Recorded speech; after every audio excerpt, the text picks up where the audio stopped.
Good morning all of you. Welcome to online class Shantikunj public school. सारे बच्चे अपनी सामाजिक विज्ञान की बुक निकालेंगे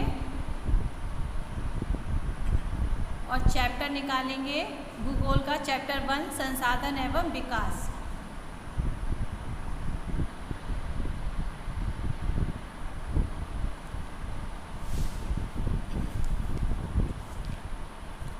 लास्ट चैप्टर में बच्चों हमने पढ़ा था भूमि निमीकरण और संरक्षण उपाय, ठीक है।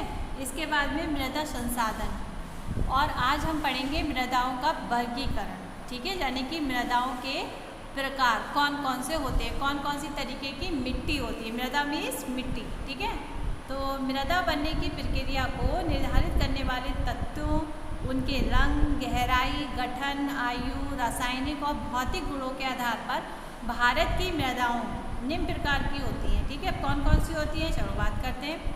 सबसे पहले है हमारी जलोढ़ मृदा, यानी कि जलोढ़ मृदा यानी कि जलोढ़ मिट्टी, ठीक है। अब ये क्या होती है? जलोढ़ मिट्टी देश के एक बड़े भाग में पाई जाती है। जो हमारा देश है उसके बड़े भाग में मिट्टी पाई जाती है।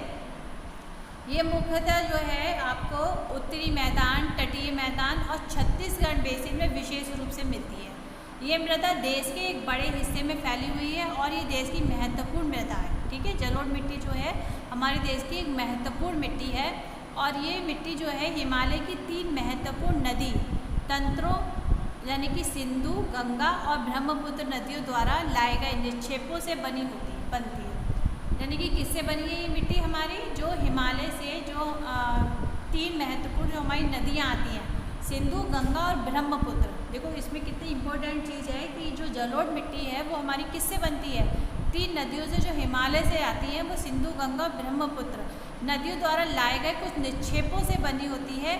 जैसे कि एक संकरे गलियारे के द्वारा ये मृदाएँ जो हैं राजस्थान और गुजरात तक फैली हैं।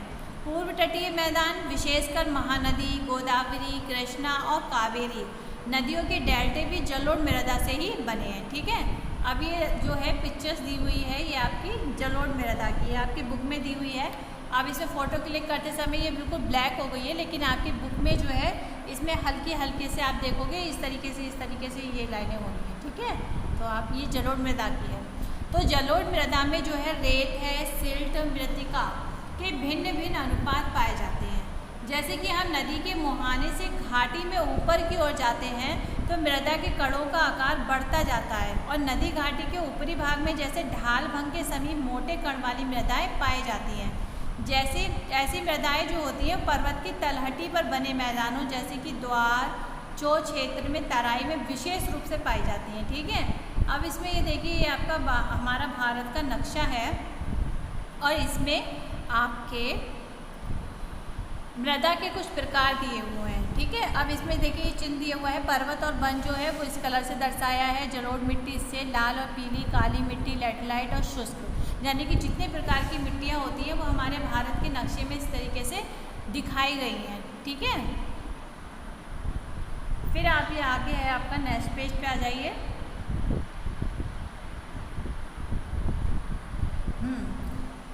कणों के जो आकार या घटकों के अलावा जो कण हैं उनके आकार या घटक जो होते हैं, मृदाओं की पहचान उनकी आयु से भी होती है। आयु के आधार पर जलोढ़ मृदाएँ 2 प्रकार की होती हैं, ठीक है। जो मिट्टी है उसकी भी आयु होती है और उसकी आयु के हिसाब से अगर हम कहें तो मिट्टी जो है जलोढ़ मिट्टी 2 प्रकार की बताई गई है। पुराना जलोढ़ यानी कि बांगर, ये है आपका इम्पोर्टेंट, ठीक है। अब मैं जो इम्पोर्टेंट चीज़ें उस पर अंडरलाइन करूँगी, आप अपनी कॉपी में नोट करेंगे। तो इसमें बताया गया है कि जलोढ़ मिट्टी जो है वो कितनी बताई गई? 2 प्रकार की बताई है। एक पुराना जलोढ़ जिसको बांगर कहते हैं, नया जलोढ़ जिसको खादर कहते हैं, ठीक है। जलोढ़ मिट्टी के 2 प्रकार हैं, एक पुराना जलोढ़ मिट्टी जिसको हम कहेंगे आपका बांगर और दूसरे जलोढ़ मिट्टी यानी कि खादर। अब जो बांगर मृदा है, जो बांगर मृदा यानी कि पुरानी जो आपकी मिट्टी है, बांगर मृदा में कंकड़ ग्रंथियों की मात्रा ज़्यादा होती है, उसमें जो है कंकड़ ज़्यादा होते हैं। साथ ही इससे कैल्शियम कार्बोनेट भी होता है, इसलिए ये मिट्टी इतनी उपजाऊ नहीं होती क्योंकि इसमें कंकड़ ही ज़्यादा होती है और इसमें कैल्शियम कार्बोनेट भी ज़्यादा मात्रा में होता है, इसलिए इस मिट्टी को जो है ज़्यादा उपजाऊ नहीं माना जाता। लेकिन खादर मृदा में बांगर मृदा की तुलना से ज़्यादा महीन कण पाए जाते हैं, यानी कि जो नई जलोढ़ है उसमें इसकी तुलना में ज़्यादा छोटे छोटे कण यानी कि महीन कण होते हैं। इसमें पत्थर के कण का कंकड़ नहीं होते। ये मिट्टी उपजाऊ होती है। इसमें नई जलोढ़ की मिट्टी इसे कहा जाता है। जलोढ़ मृदाएँ जो है बहुत उपजाऊ होती हैं। जो जलोढ़ मृदा यानी जलोढ़ मिट्टी जो होती है वो बहुत ही उपजाऊ होती है। अधिकतर जलोढ़ मृदाएँ पोटास, फास्फोरस और चूना युक्त होती हैं। ठीक है, इनकी जो है गन्ने और चावल, गेहूँ और अन्य अनाजों जैसे कि दलहन फसलों की खेती के अनुकूल बनती है। अधिक उपजाऊपन होने के कारण जो जलोढ़ मिट्टी है वाले क्षेत्रों में गहन कृषि की जाती है, इसलिए ये कारण जनसंख्या घनत्व भी बहुत अधिक है। सूखे क्षेत्रों की मृदाएँ अधिक क्षारीय होती हैं और इन मृदाओं का सही उपचार और सिंचाई करके इनकी पैदावार बढ़ाई जा सकती है। ठीक है, अब आते हैं, बात करते हैं हम काली मृदा यानी कि काली मिट्टी। काली मिट्टी क्या है? ये मृदा जो है लावा के विस्तार से बनी होती है। जो ज़मीन से जो लावा निकलता है उस लावे से जो कालापन होता है, काली मिट्टी उससे बनती है। तो इन मृदाओं का रंग जो है वो काला होता है। और इसको जो है आपकी काली मिट्टी को क्या कहते हैं? रेगन मुद्राएँ भी कहा जाता है। क्या कहता है? रेगन मृदाएँ, रेगन मृदाएँ भी कहा जाता है। तो अब देखिए कह सकते हैं आपके कि काली मिट्टी यानी कि काली मृदा का उपनाम क्या है या दूसरे किस नाम से जाना जाता है? तो हम कह सकते हैं रेगन मृदाएँ भी कहा जाता है। तो काली मृदा जो है कपास की खेती के लिए अच्छी मानी जाती है। क्वेश्चन आ जाता है कि कपास की खेती के लिए कौन सी मिट्टी उपजाऊ होती है। ठीक है, मान लीजिए क्वेश्चन आ गया आपके एग्जाम में, तो आपको याद रखना है कि काली मिट्टी कपास के लिए अधिक उपजाऊ होती है। काली कपास मृदा के नाम से भी जाना जाता है इसे। ये माना जाता है कि जलवायु और जनक शैलों ने काली मृदा के बनने में अहम योगदान दिया है। ये मृदाएं जो हैं, ये जो मिट्टी है कहाँ कहाँ पाई जाती हैं? आपके महाराष्ट्र, सौराष्ट्र, मालवा, मध्य प्रदेश, काठियावाड़, गुजरात, कर्नाटक, आंध्र प्रदेश, तमिलनाडु और छत्तीसगढ़ में पाई जाती हैं। काली मृदा बहुत उर्वर होती है, यानी कि उर्वरा शक्ति उसकी अच्छी होती है। और ये मृदा जो है महीन कणों अर्थात मृत्तिका से बनी होती है, छोटे छोटे कण होते हैं। इनमें नमी का धारण करने की क्षमता बहुत अधिक होती है, यानी कि अगर जैसे कि पानी ज़्यादा डाला तो उसकी जो नमी है उसको धारण करने की क्षमता अच्छी होती है, यानी कि उसको काफ़ी टाइम तक ये नमी रहती है उसमें। इसके अतिरिक्त ये मृदाएँ जो है कैल्शियम कार्बोनेट, मैग्नीशियम, पोटास और चूने जैसे पौष्टिक तत्वों से परिपूर्ण होती हैं, परंतु इनमें फास्फोरस की मात्रा काफ़ी कम होती है। तो गर्म और शुष्क मौसम में इन मृदाओं में गहरी दरारें पड़ जाती हैं, क्योंकि भाई जो नमी होती है वो सब खत्म हो जाती है, तो इसमें जो है गहरी दरारें पड़ जाती हैं, जिससे इनकी अच्छी तरह वायु मिश्रण हो जाती है। गीली होने पर ये मृदाएँ जो है चिपचिपी हो जाती हैं और इनको जोतना कठिन हो जाता है। इसलिए इसकी जुताई जो है मानसून शुरू होने की पहली बौछार से ही प्रारंभ कर देते हैं, क्योंकि उसमें इस समय नमी होती है और नमी के साथ इसकी जो है जुताई अच्छे से हो जाती है। फिर आपका लाल और पीली मृदा।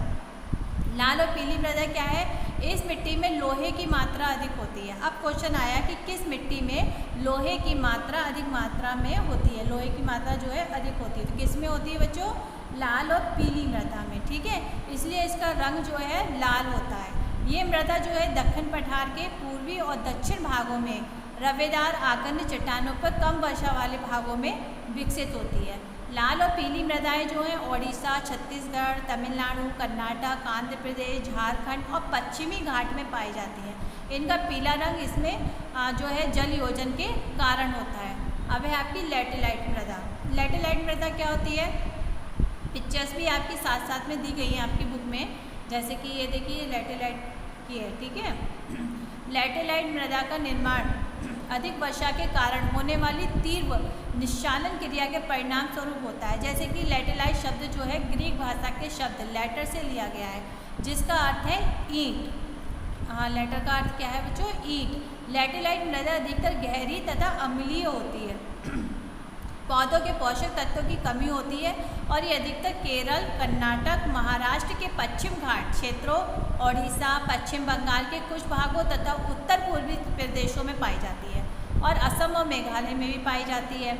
जहाँ इस मिट्टी में पर्णपाती और सदाबहार वन मिलते हैं, वहाँ इसमें हार्मोस पर्याप्त रूप में पाया जाता है, लेकिन विरल वनस्पति और अर्ध शुष्क पर्यावरण में इसमें हार्मोस की मात्रा जो है कम पाई जाती है।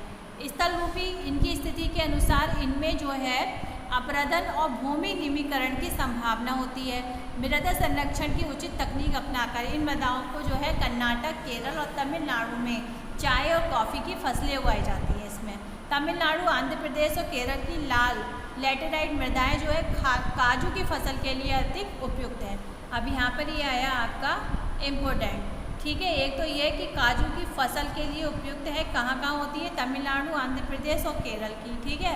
अब पूछ सकते हैं कि जो है तमिलनाडु, आंध्र प्रदेश, केरल काजू की फसल के लिए कौन सी मिट्टी का उपयोग किया जाता है, तो आएगी आपकी लैटेराइट मृदा, ठीक है, इसका उपयोग किया जाता है। ओके, नेक्स्ट है हमारा मरुस्थलीय मृदा। मरुस्थलीय मृदा क्या है? मरुस्थलीय मृदा शुष्क और अर्धशुष्क क्षेत्रों में पाई जाती है, ठीक है। इन मृदाओं का रंग लाल और भूरा होता है। इन मृदाओं में रेत के कण अधिक होते हैं, ठीक है, यानी कि रेत जो होता है वो ज़्यादा होता है। इसी कारण इन्हें रेतीले और लवणीय मृदाएं कहते हैं। तो अपनी इस गुण के कारण ये मिट्टियाँ अधिक उपजाऊ नहीं होती हैं, क्योंकि इसमें रेत की मात्रा अधिक मात्रा में होती है और लवणीय होती है। क्षेत्रों में नमक की मात्रा इतनी ज़्यादा है कि झीलों से जल जो है बाष्पीकृत करके खाने का नमक भी बनाया जा सकता है। तो शुष्क जलवायु और उच्च तापमान के कारण जल वाष्पन दर ज़्यादा हो जाती है और मृदाओं में हार्मोस और नमी की मात्रा कम होती है। तो मृदा की सतह के नीचे कैल्शियम की मात्रा में वृद्धि हो जाती है, ठीक है। फिर है आपका